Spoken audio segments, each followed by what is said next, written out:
যে মানব সমাজে জীবনের একটা আলোকিত অধ্যায়ও পড়ে এবং আমরা সেই পিতাকে লক্ষ্য করে সেই পিতাকে অনুধাবন করে আমরা যে কোনো আমাদের সমস্যা থেকে বা আমাদের যে কোনো সংশয় থেকে আমরা মুক্তি হতে পারি। যারা গীতা পাঠ করেন তারা অবশ্যই জানে। এই অনুষ্ঠানটা আমরা করি ত্রিপুরা জাগো মহাসভাদের ত্রিপুরা প্রায় 3.5 লক্ষ জাগো আছে, তাদের পক্ষ থেকে আমরা কিন্তু এই অনুষ্ঠানটা করি।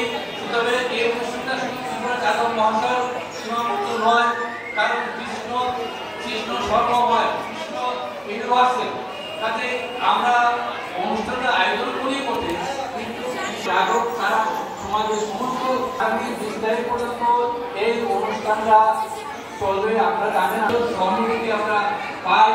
আমরা ত্রিপুরা জাগরক মহাসভা এবং ভক্তিপূর্ণ প্রণাম আমি জানাচ্ছি। জয় শ্রীকৃষ্ণ, জয় শ্রীকৃষ্ণ। অনেক অনেক ধন্যবাদ মহোদয় আপনাকে।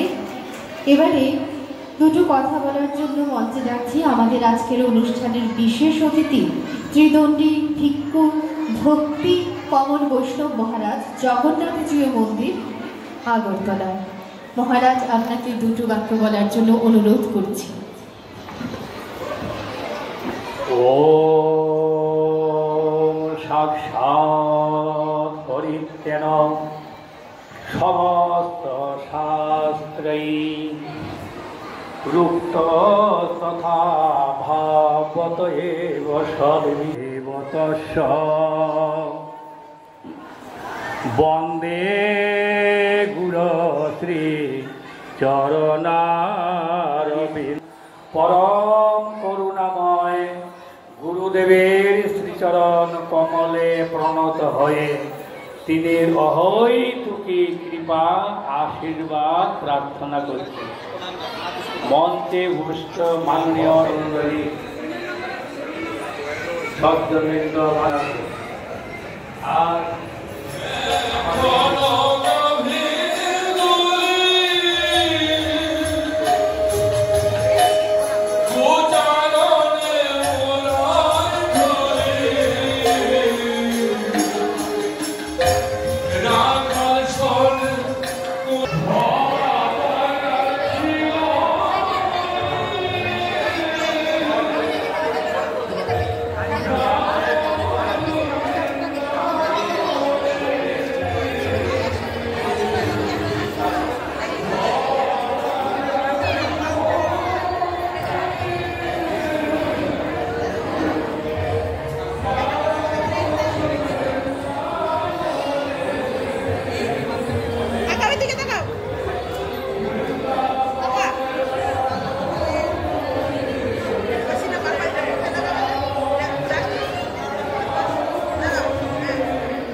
তোমার